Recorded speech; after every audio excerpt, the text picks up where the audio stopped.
Okie dokie. Hello once again, my Kettle Corn cousins. This is Mitch, welder fabricator for kettlecornsupplies.com.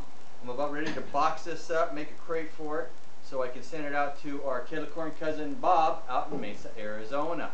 He had some custom things that he wanted done to him. Nothing too fancy, but I wanted to let you see it and think about maybe doing something like this for yourself someday.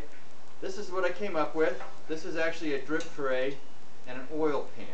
Let me get the camera out here and let you see what's going on. Now I'm doing this video partially for Bob's benefit. Excuse me while the camera shakes a little bit. Now he hasn't seen how this operates, so I want to show him as well as you what it is that I've done here. Here is the oil pan right now filled with some goodies for him, and you will put your oil here, the oil that you would get at Costco or any kind of corn oil. And let me take those out and get his, this is a 2-cup ladle. He'll dip his oil in here, bring it along the drip tray and drop it in there. So this drip tray here is just large enough that it hangs over the edge of the oil pot and hangs over the edge of the stainless steel bowl as it is, so you won't be getting any oil down here. Now, as I have started the last year or so, all of my machines I make it so that they're switchable. In other words, you can use it if you're a lefty or southpaw, or if you do it right hand. Probably 80% of you are going to use it right-handed, which is how it's set up when it comes to you. This handle right here, I bolt them on. I used to weld them on, now I bolt them on, but this is done so that you can move the handle from this side over to, excuse me, this side. You can see the hole that sit there and sit here, and you'll notice the little holes here. This is so that if you ever take the bowl off, you can match up the holes that the bowls are bolted down to, since I measure them out, but they're all going to be a little off otherwise. So you line up these two holes, or dots, 4 dots, and you'll have your bowl centered on the holes that I've drilled. Now this is the 110, Supreme 110. This is my most popular big machine. This one here you could do probably, this is really good for those shows that are doing between 400 and 1500 or 2000 a day. If you're doing a lot, consistently 1,000 to 2,000 or more a day, then you're going to probably want to hop up to the 162, which brings me to my next point. Our 162 that I make is a real 162 quart. This is, I call it a 110, but it is bigger than almost everybody's, I think bigger than everybody's 160. Now the reason for that is that you want to measure the bowl from center to center here, the edge to edge, inside diameter, and also the depth down to the bottom, which is 28.5 by 14.5 inches deep.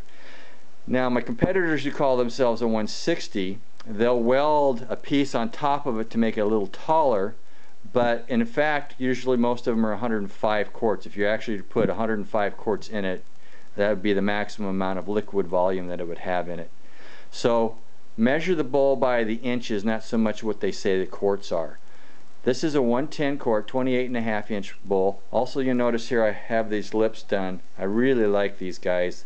This does several things. For one, it just looks better, but it sits flush to the top plate here, so you don't have oil dripping down inside.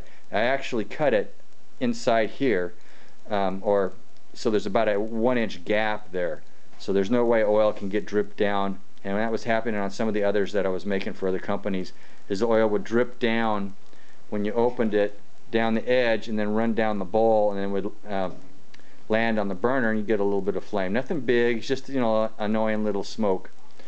But this is the 110. I've added a couple of hinges to it. Now it has 5 hinges instead of the usual 3. I just like the aluminum hinges. They look better, and they're more aesthetically easier to use. And the bolt-on ones, they're good, they're fine, but they come loose, and these don't. So, and they're assured not to break. Now most of these You'll notice here I've gotten rid of the diamond plate because I want this to be clean here. I like this to be clean. So, see what other things have I done on this. Well, I also improved this. This is now a, instead of a nylon hose, it is a stainless steel gas hose. A lot safer, a lot stronger, and you're either turning it on or off. That's it, right there, on or off. Now, this is the electric start. You can hear that. Alright, let me turn it on here. Let me put the casters on. Oh, all of the casters on this machine are locking casters. That's the other thing that I improved on. I think that's the one I want. Let's lift this up, one arm. The reason why I can do that is because that spring assist right there. So what we have here, this is the internal workings of it. And again, like the oil tank, you can move it from one side to the other. This one right here has these vents, and you unbolt the vents right here, and you just take this over. You'll see the little star. Whoops, excuse me for a minute while I get that down so you can see it. You can see a little star right there. I like to put that on there, so all you have to do is move the vent from here to over here and block that off if you want to use that side. You don't really need to move the spring system. It works just fine like that, but it does, if you want to move it over to that side, the hardware is there for it. Now, going back to my oil tank here, I almost forgot to talk about it more. This is sitting inside the groove of the oil pan itself. You'll notice that there's a little bit of a gap there. Well, what I did is I curved this, and I have a little bolt that goes into the handle and a bigger bolt that goes into the frame of the machine itself. And the oil pan actually sits, this sits inside that little groove. Now, you can take this, just pick it up just like it is, don't even hardly move it, you're just picking it straight up, keep it up, and stick it on this side. The only thing you'll have to do is switch the bolts. Big bolt goes in here, little bolt goes in there. Now, you probably, because of the weight of the oil, will not need to do this, but I played it safe, and you'll notice there are a couple of holes right there. This fits in that groove right now pretty well. You can put a lot of weight on there, and that's not going to go anywhere.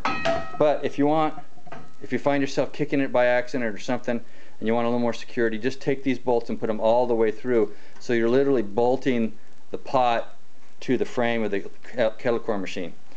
Now, I want to mention one thing here. Let me put this lid down. Now let's do it. You know what, before I do that, let's start her up. I always like starting them up. You know, I spent so much time on these machines trying to get the electric start to work. I like to show it off when I can. Okay, now this starts slower when I have the bowl up because the gases are running straight up. Okay, but I will see if it'll work at the first time. Needs a little bit more gas. Let's do less gas because it's got so much pressure on there. There we go. Now, you notice how I did that without the bowl, with the bowl up. Now you see that orange flame? When you got the right amount of pressure, boy, that heats up quick. The orange flame goes away. So I'm going to turn that off. Now let's put the bowl down here. Now I'm going to do it with the bowl down, just so you can see. Okay, so you turn it on. Whoop. Let's turn it on. Turn it on. One click. Boom, right there. Do it again, just for fun. Ready? Whoops, turn it on first. There we go. Okay. So we take the oil, put it in there. This is 2 cups. In my kit that I'm going to be getting, it's a starter kit. What you're going to get is a ladle, a pot. You're going to get salt shaker, and I like the clear plastic pieces better. This is a clear 8 cups, so you can use a double batch on the big ones if you want, or use 4 to 6 cups. I usually use 6 cups on my 80 quart machines, or 5 cups rather.